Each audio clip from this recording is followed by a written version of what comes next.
Blog Talk Radio. Are you ready to take a bite out of the competition? Are you looking for ideas to make your business better? Welcome to the Core Business Show with Tim Jacquet, sponsored by Apple Capital Group. At the core of every successful business, you'll find people making a difference. And with each episode of the Core Business Show, we talk with those people, examine those ideas, and explore the strategies that make them special. Now, the host of the Core Business Show, Tim Jacquet. Good morning, everybody, and welcome to another episode of the Core Business Show. I'm Tim Jacquet, your host. Today I have the pleasure of having Christopher St. Booth. He's going to talk about his career and his business. And if you have any questions, please feel free to call in at 347-324-3460, or you can pose a question in the chat room and we'll read it on the air. Christopher, welcome to the program. Well, thank you very much. Thank you for having me. Great, thank you. I guess to begin with, like I was explaining just before we got started, kind of tell us about yourself. Our audience can always like the personal view, and also they learn something more about the person when they get their own information about where they're from and how they got started. Well, I think in general, I'm pretty much an artist all the way around. Me and my twin brother actually formed businesses doing entertainment probably about 30 years ago. Started in the music business, of course. We were in some very successful bands that toured and made some gold records, and eventually ended up in Los Angeles, where we started into the movie business and actually crossed over the music business with the movie business, started publishing, started writing more songs, soundtracks, so to speak. And we actually started then filming. And that was, I think, where everything really took off, is because after that point, we were producing, directing, writing, we were doing everything, even the art direction, mostly because we wanted the product to look the way we wanted it. We had a very artistic approach to it, and we wanted it to look, I guess, signature of our style. So before we started making a lot of pictures for film, and before you know it, we started doing documentaries for the Sci-Fi Channel, and we were doing a lot of paranormal stuff because we were filming a movie at the time, and it was really haunted on the set that we were actually on. Wow. So that actually opened up our whole mind to the paranormal. When you're actually out there shooting a horror movie in a haunted building, and actually it really becomes haunted. So Sci-Fi thought that was a great concept to do several shows on it. So we're on our 9th show for Sci-Fi Channel now, and then we're now on Chiller Channel, which is another NBC channel, and we're doing a reality show right now. So it just keeps growing and changing. Wow, congratulations. That's a little bit about it. Thank you. That's a little bit about it. So I guess we'll take a step back into the 70s. I guess growing up in Yorkshire, England, did you realize that this is what you wanted to do? Did you want to go into music, or you wanted to go into film? Do you have any idea during that time that's where you're going to be, where you are today? I think that when you're an artist, I don't know if you really know exactly which direction you're going to go. I think that we were very involved in music. I mean, the Beatles was our favorite. So we were following the Beatles, and that was very inspiring. And we would be running around. Both of us were identical twins, so we'd be running around at 4 years old with plastic guitars, playing the Beatles songs, and then that stuck. I mean, we had to, I guess it was, you know what it was, Tim? I think for some reason we just had this famous. We had to be famous or something. I don't know what it was, but we had to do something that was entertainment. And I think that's what started it. And of course, as you go through the entertainment, things change and things lure you, especially in the business world, what makes sense to do at the right time. Wow. So how did you, when you were growing up, you and your brother, did you guys in high school take music classes, or did you take them privately to get there, or you just had the raw talent? And some people just don't have to have any musical training whatsoever, but they hear it in their mind, their soul, and they just go and just play and sing. I think that we only had a really few lessons as far as just to start off, for guitar. Phil played guitar, my twin brother, and I played bass guitar, and then I became a singer and then a keyboard player. But we only had a few starter lessons. It really was, everything was just watching and sponging everything going up around you that inspired you. You'd see something that inspired you, and you go, I want to do that. I want to do that. And I wanted to learn that. I wanted to go that way. So it was kind of just picking up as we went along. It was like even when we were doing the music, when we were doing the music business, you'd start writing songs and you would start doing to the next thing, and then you would do the music videos, and then you wanted to learn how to do the music videos, and then you would learn how to do that. And you'd be on a set, say, doing art department for a big movie from like 20th century or something. You'd see the director or producer running around, and you go like, that's cool. I think I could do that. So you kind of just learned as you went along, and that's what we did. So who inspired you when you were growing up? Well, I mean, a lot of, obviously, the Beatles as far as music, and we grew up in pretty much in the 70s, so it was like David Bowie as far as music. All the glam rock at that time was going on, but and when we got into film, it was like Ridley Scott for Blade Runner and Gladiator and David Lynch and Tim Burton, of course. Just anything, I think, that was dark or anything that was looked at the world different, that had kind of an edge on it. We were inspired by the edge. Wow. So any particular element when you're actually going through your film career, if there's someone that you would like to sit on a set with, maybe who's not living today, who was a master of horror movies or paranormal, who would that be?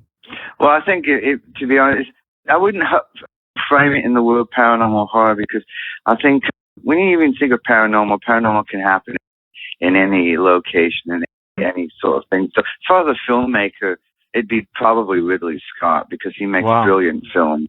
And Tim Burton, of course, he makes quirky films and very good-looking films to look at as far as art direction. So I think those are the filmmakers. As far as musicians, I think Peter Gabriel.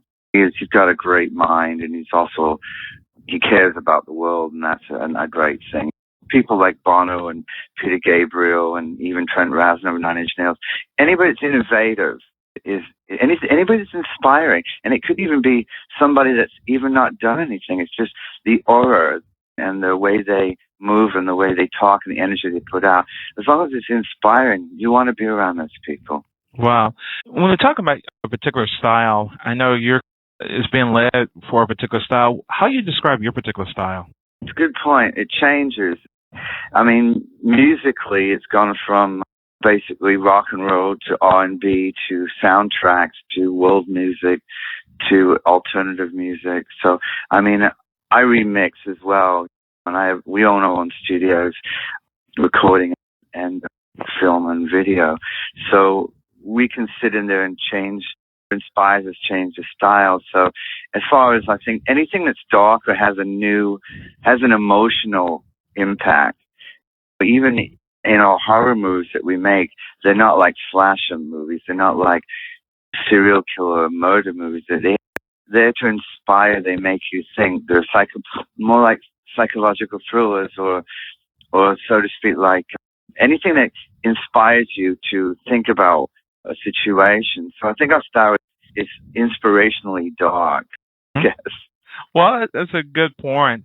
Talking about inspirationally dark, and it seems that, like you mentioned, that it's a moving target, that you're still growing and you're still building, and you're just going how you feel, and that's what's leading you.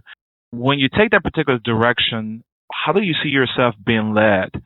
I know you talked about, I think on here, the paranormal, and you talk about this thing right here, but if you go into filmmaking itself, and if you go in like a tide, where do you think you're just moving from here to there in the same genre to trying to find out, what, I'm not going to say really what speaks to you, and that's maybe a good point, because some people speak to certain things by project. Are you spoken by project, or are you spoken by a particular genre, if that makes sense? Well, what I think is what leads is what inspires you. I think, like this, as music changes, and even film changes, and even television changes, and even as the world is changing, I think that you fall into what you feel is right. So I think that where we're heading is more deeper projects, more emotional projects, more world-changing projects, more world-helping projects, even though it could be horror, even though it could be supernatural or paranormal, or it could be, I don't think it'd ever be a romantic comedy, But I mean, nothing wrong with that. But I'm not sure if we could do one. But just anything that's very worldly that makes you feel something. When we write the music, it has to make you feel something and move. It has to inspire something in you. So I think, as far as where we're going, I think it's where everybody's going. It's just keeping your eyes open. And ascension is probably the good point of it. Everybody needs to ascend to the next level, be more courteous, be more caring, be more compassionate. I think you can put that in anything you do. Is there a component out of your artistry? Is it a spiritual component that guides you, or a creative component that you have all of these things in your head and you're trying to get them out, creativity? And when you do that, most people, like music, you go from the heart and you're trying to combine that with the head. And are you more led towards what your heart is, what I'm thinking, that leads you, then what your head, where you want to go? Yeah, I think that, it's funny because when you wake up with an idea, your idea has to comes from your heart or your head, of course. But it has to get through your fingers or through your eyes or through your expressive system to be able to then express it and then be able to capture it. So sometimes those views change. But I think, I'm very much in the sort of the Buddhist flow of life, meaning it's compassionate, meaning very caring and spiritually that way. But I think you can look at, when you go outside, you just look at people, you can get very inspired by the movements and in the sense of how they do their everyday routine, but you can do it a little bit different or maybe a little bit better if you can help them understand that it's not a routine or whatever it may be. But I think we're blessed by looking above the situation or looking into the situation deeper, and then you can see the good as well as you can see the dark. So then you can bring that back to your project. Wow. When you have these ideas and thoughts that comes to you, how do they come to you? In the middle of the night or during the day as you're driving your car? How do these thoughts come to you? Well, I don't know. I guess you're just thinking and you just start staring at something, but you see it differently than, I guess, maybe a non-creative. Everybody's creative, but a sense of the, I guess, professional creation where you actually stare at it and you can't think of, that movie like Beautiful Mind. You can't focus on what maybe other people are focusing on. You're focusing on telling the same story but different. So I think it's all around you, whether it's in the supermarket and you're in Walmart, which is a lot of weird things in Walmart, but there's a lot of things going on that just inspire you and go like, that is weird. That'd be great in a movie, or that would be that kind of situation. And as far as the location ideas, we have a lot of people that say you should go here and do a story about this or whatever. And what we usually do is we look and see. We tell a lot of underdog stories. So if a story means that it's going to help somebody, inspire somebody, then that's the story we end up picking. And a story that's never been told. Wow, absolutely. So even if you walk in Walmart and you see something that sparks something in you that say, oh my gosh, this would be a good thing to write about, because you can get all types of stories in Walmart across the board. Oh, yeah. If you just walk in any time during the day, kind of amazing. You're about the third person that said that within the past month as an artist. They said that you really, sometimes they say going to Walmart is a filmmaker's dream because you see so much and you see how reality really is. It is what it is from one extreme to another. We're going to take a break real quick, and we'll be back in a moment with Christian St. Booth, and we're talking about his filmmaking, his career. Be back in one moment. You're listening to The Core Business Show, sponsored by Apple Capital Group. Apple Capital Group in Jacksonville, Florida, is a commercial lender that specializes in asset-based loans, equipment leasing and financing, invoice financing, commercial real estate loans, and asset-based financing in the U.S. and Canada. Apple Capital Group is a direct lender that lends on their private equity investment portfolio. 90% of most loans are decided within 2 hours, and vendor funding within 24 hours after documents are completed with a one-page application. No slow no's, just a quick decision and a fast yes. To get more information about lending from Apple Capital Group, call 866-611-7457. That's 866-611-7457 to speak with one of our loan specialists. or visit us right now at applecapitalgroup.com. Welcome back to the core. Once again, here's Tim Jacquet. Well, welcome back. I'm with Christopher St. Booth again. We're talking about his career. If you're going to look at filmmaking itself and music, what advice would you give a person, up-and-coming filmmaker, what they need to do to get themselves started?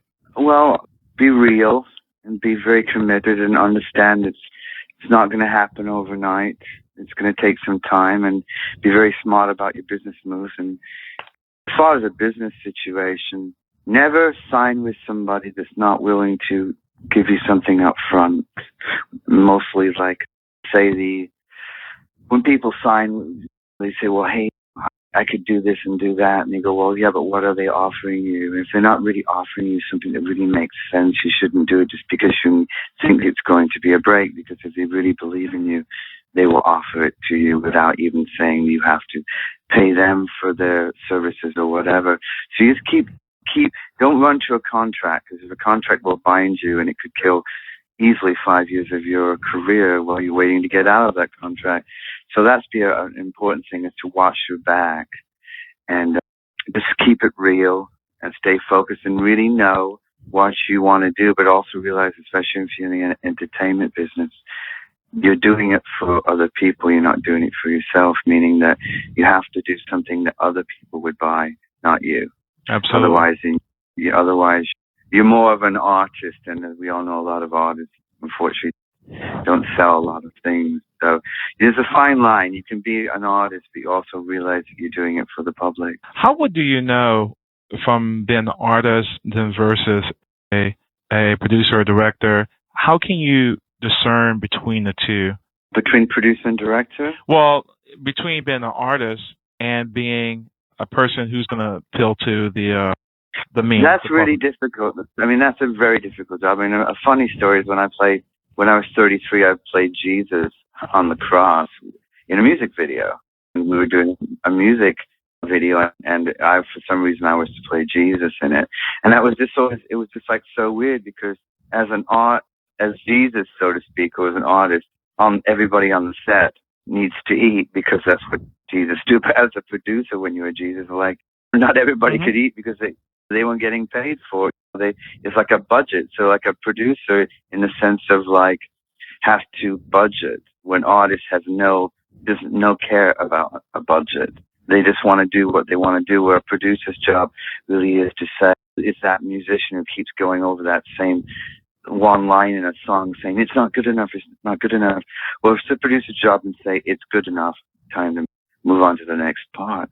And an artist never finishes his work. He abandons it, where a producer has to finish his work, and as quick as possible. Wow. As quick as Wow, that really makes sense. I really appreciate you sharing that with us. And schools like, I'm not going to mention one in particular, but you have schools, vocational schools across the country, who has a very good reputation. If a person who's coming from out of high school and they want to look at a film career, if they go down this production way, go down actor way, which we'll get to in a few minutes, if they go down to the producers, are those vocational schools or colleges or good resources to start with? Or you really just need to get into the industry, go to Los Angeles, go where the action is, and try to work your way up? Or should you just go to a person like, go get your degree first, then try to go from there? That's a catch-22, because I have feelings on both those concepts. One of them is, say you want to learn how to play guitar. It's okay to get the basic lessons, but be careful that the guitar player or the person that's teaching you how to play is not teaching them how to play the way they play, not the way you're going to play. Mm-hmm. So it's like in a school, it's okay to know the basics, but be very careful that you don't get stuck with learning the techniques that they teach you as being only the technique, meaning that you have to understand that the techniques can be developed from just doing it on hands experience. It's okay to know the basics, but don't close your mind. There are too many interns today that come on a set. We have a lot of them come on a set that think they know everything, or they know this is the way it's to be done. And what they know actually hurts them, because it stops them from doing something completely different that would have made something incredible or made even new developments in music and film. So I think it's okay to know the basics, but know when to pull out. And don't learn their technique. You must learn your own. And as far as going on hands-on experience, there is nothing better than going out and doing it and not learning how to do it, but actually learning the techniques and then. So I think a bit of both is good, but there's nothing better than going out and being on as many sets and then sitting back. After all, it's where we learned is from sitting back and learning from other people in the sense of what to do and what not to do. Is it really easy to try to get those particular jobs itself? I don't think particularly anything is easy nowadays. Okay. They say that there's a saying that basically if you do what you love, then the river will flow. It's not like going up current river where it's constantly knocking you over as long as you do what you love. Well, I agree with that, but unfortunately, can we do what we love and make money doing it? If you can, then you really are successful. And that doesn't matter what amount of money you're making. If you can really do what you love and you make money doing it, then you've got it made. So as far as easy, you have in the film business, you're going to end up doing a lot, or music business, you're going to do a lot of free internship until your time is to move up to the next degree. But I mean, if you see, the thing about an artist, Tim, is if you're an artist, you're going to do it no matter whether you want to do it or not. You're going to do it whether you feel that you can't do it. You're going to do it because it's a desire, it's a demand, it's an addiction. You must get up and create. You must get up and go do something and tell somebody a story. You have to do it. Wow. If a person, for example, let's take the other end of it as being the producer or a film person who's coming up, let's take the actor mode. If an actor or actress want to come, the same scenario, what can they expect if they even come to you and you have an open, I'm not sure what you call it, open cast, and they come out to do an audition? What's your expectation of them when they come on set to audition? Well, to come professional, obviously, come not afraid to let go and give it their all and to be prepared for the part, whatever it may be. You're not necessarily, you don't have to be in wardrobe, say if you're trying out for whatever part that matches it, but it helps. There's only so much time and it goes by quick. It's like when all these people are sending 8x10 shots of themselves completely in the wrong direction, then we're going to have to imagine what they look like. So it does help if you kind of send something that looks like it may fit. If you're looking for a vampire, it helps you to look like a vampire, so to speak. Okay. So that kind of concept. So kind of bring a part of that character and that look and that feel so they don't have to imagine it in their head. You're actually doing their job for them. And then that makes it a lot easier for the casting director or the person to kind of say, oh, yeah, this might work. And then that talent has to pull them through the entire process. Because time is everything. Nobody's got the time. Nobody's got the time. In the olden days, in both film and music, there was something called development, where they would see an audience, and they're still doing it on TV, though I don't really know how many shows really end up being on television that they develop, because who's got the R&D anymore? Who's got the D money, the development money to put out there and hope that it's going to take off? They're much to just see something that's already clicking and then pick you up. So basically, if you go ahead and do your own development and you know what you're doing, that's also where a producer comes in. And then you can maybe even sell your own stuff.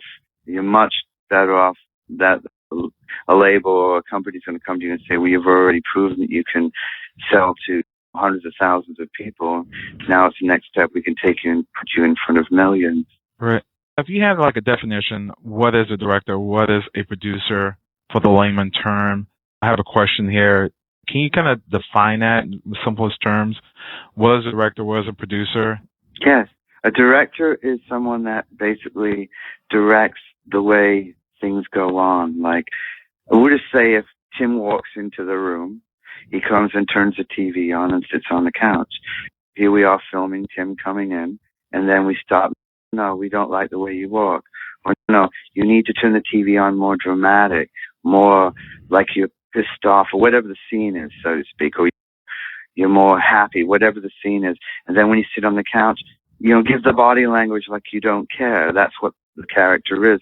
So he directs you how you do things, so to speak, and on film is how your emotions go and how the scene plays out. We feel that the audience gets as heavy as they need to get here or scared as here. Where a producer, he starts making sure that everything gets done on budget, done on time, and people. Obviously, everybody. The producer is probably one of the worst jobs in the world. Executive producer is meaning one that pretty much finances it. A producer meaning people that literally make sure that they get people hired, they get things done, they put out fires, they even please the director. And of course, again, the director is in charge of making sure that all the right things match the script and match exactly what he's trying to say. And then the producer at that end of the game takes it to the studios and then sells it. Okay. In that process of today, we're going back for the last 25 years, things has really changed within the film and the music industry. Is it harder today or easier today to get noticed or to get your product out? I think it's both. It's easier because there's more ways of showing it via the internet, but it's harder because it's a catch-22. There's that word again. There's a lot more ways of showing it so people can see it, but at the same time, it's a lot harder to get picked up because there's a lot more ways of showing it, meaning that it's watered down on exclusivity. So like if a channel wants to show you a movie, say a TV station wants to show your movie, but they realize you've already shown it and it's all over Netflix and digital download and VOD. There's no exclusivity in it anymore. So they don't know why they're buying it because they need everybody to tune to this station to watch it. So basically, if you're going to overkill it, then realize you're going to be independent. And then your second one you do, make it exclusive by only giving it to the channel that needs it. So it's just a business of understanding how it works. And it changes all the time. So you have to be very aware. Okay. Has companies like Netflix have made the job a lot easier since now people have all these different mediums of watching TV shows? They're exclusive with cable anymore. The premium channels are not like they used to be, and network TV is not the way they used to be. This open source, or if we say this open system of communication and seeing things, is it easier for the independent in that sense? But however, it makes it harder, like you just mentioned, for if you want to be exclusive with a studio. Again, both. It's like it makes it the best way for an independent artist, I would say, which is really great advice, is to try to get something self-financed and put it out there free and basically get as many hits, as many people to watch it. I mean, there are many successful music artists that do it. They release their single for free, and before they know it, it becomes viral. It becomes 6 million hits. And that means you've got an audience now. You've got a backing, and that backing will then get you an offer from the studio. Wow. But at the same time, that product you release for free, don't expect them to be interested in it because they won't make any money on it. So you have to give one away. It's like George Clooney. You make an art film, then you make one that makes money. You go out and give one out there, get your following, and then do your next track, and then sign with somebody. I'll follow. Make it just like Facebook. Exactly. Well, yeah, exactly. I mean, Facebook is a very good medium if you become popular on it, and you can also keep away the drama as well at the same time. So now the people and your customers and your attention is what your value is, and from there, give a little, and you get, and go from there. Yeah. It absolutely makes sense. I guess kind of bring us back to the very beginning and to become a filmmaker. What do you normally see your projects in the next few years? You have some more projects coming out? We've done hundreds and hundreds of films in our career. So we just released a new title, which is called Children of the Grave 2, which you can check out on childrenofthegrave2.com. And it's basically a sequel to the one that was on Sci-Fi Channel a few years, Children of the Grave, and that's about haunted and ghost children, which is pretty incredible. But we've done everything from the Exorcist story to stories about asylums, to tuberculosis sanitariums, whatever it may be. Cool stuff like that. What's in our future is more motion pictures and more music, and a reality show that we're working on right now. And then the documentaries we've taken a break from. We basically want to stick more time back into motion pictures because we're kind of creatively bored with the documentaries of this.